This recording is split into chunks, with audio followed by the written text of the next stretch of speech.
You know what's so amazing about life, my friend? It's like an oxymoron, right? It's like it works in opposites. So it's almost like the things that don't taste the best, the things that we don't like, it's not tasteful, right? It's not sweet. It doesn't have it. It tastes harsh. There's not a lot of flavor. They're usually the best things for our health, right? And let's look at the physical health, right? I mean, the exterior, as far as fitness, and interior, as far as blood flow. It's painful to work out and to lift those weights and to push yourself past exhaustion and all those things. It feels the worst, but it's the best things for us physically, right? It like working opposites, right?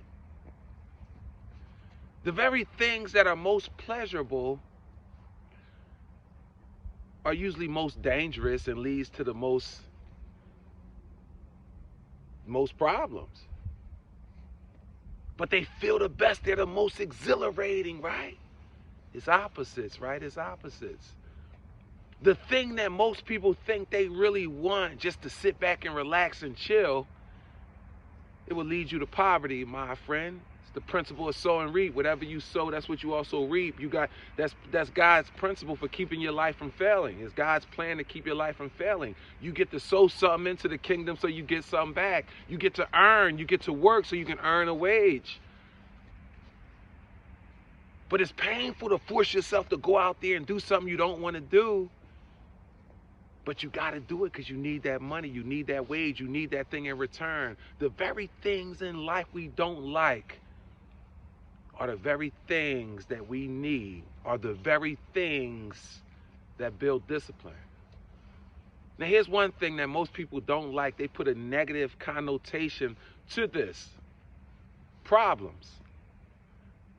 Most people dread problems. Oh no, I hope that don't happen. And I'm not saying go out and create unnecessary problems for yourself, but problems are necessary because problems make sure that we don't get complacent, that we just don't sit around and chill and do nothing, because it's all about growth and development. That's why we're here, to grow and develop and to stretch ourselves, to maximize our potential so we can in turn help others with our potential, with our gifts, and with our purpose in life, right?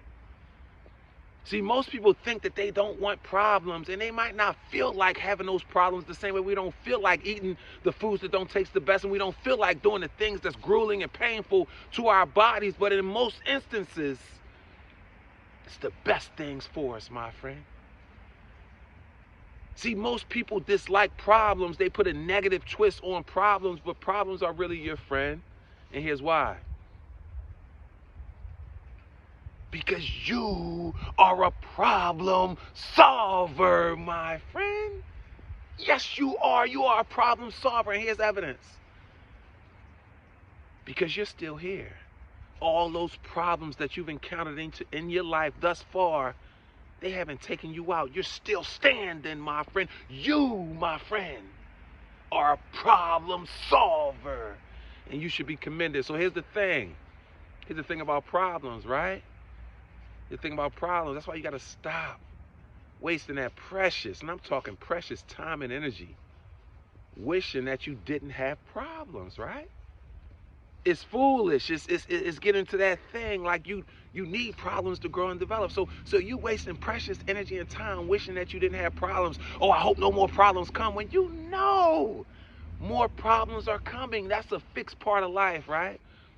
So rather than wasting that precious time and energy wishing that you didn't have problems, don't do that, my friend. Stop wasting that, because as long as you're alive, you will always have problems. As long as you're alive, there will always be problems in and throughout your life that you got to handle, my friend. But it's okay.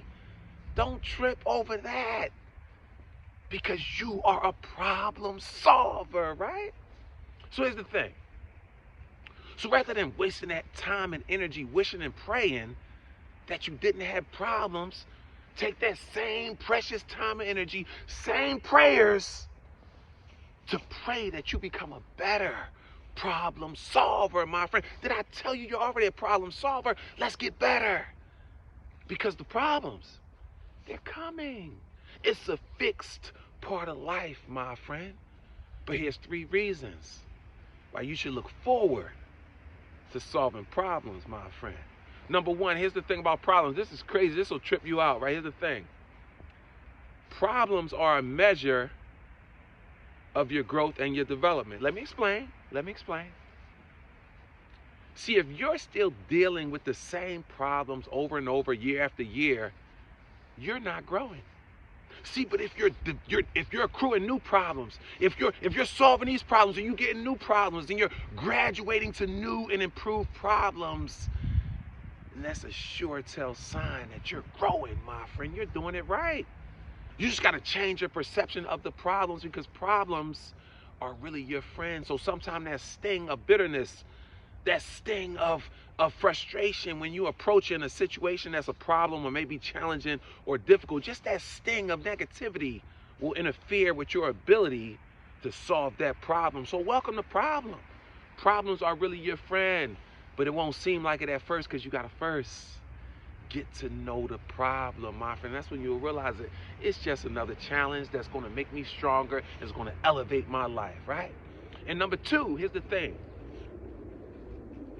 Fulfillment in life, we think fulfillment comes, okay, I don't want no more problems. Let me just chill. I don't want no more challenges. I just want to ride it out in the sunset.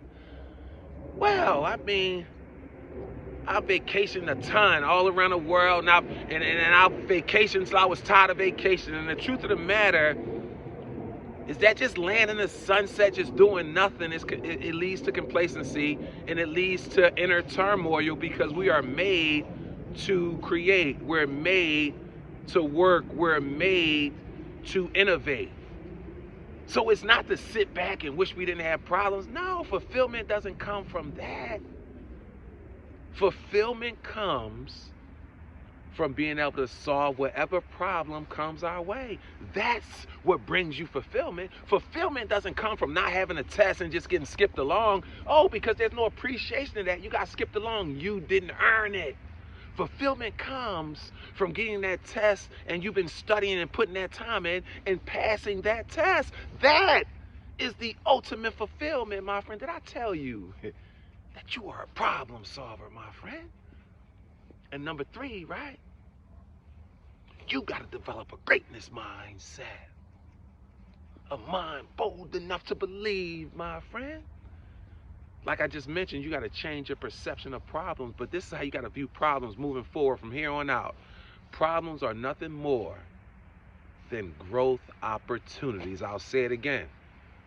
Problems are nothing more than growth opportunities. And the reason they're opportunities and not guarantees is because it's all contingent. It all comes down to what you do with that problem. If you maintain and you look that problem head on and then pass it off to God, and you do whatever it takes to get past it, then that's a problem solver. Then it's definitely a growth opportunity for you, because it's going to take you higher. But if you ignore that problem, woe is me, make excuses to that problem, look around, feel bitter and hate and jealousy and envy of other people that don't seem to have your problem, oh, my friend, it becomes an elevator. It can take you higher, but in that instance, it's going to take you lower, my friend. That's why they're growth opportunities and not growth guarantees. So I encourage you, my friend, embrace those problems, welcome those problems, and then solve those problems, my friend. This is why we're alive. This is what we do, my friend. And never forget, you were born to be great.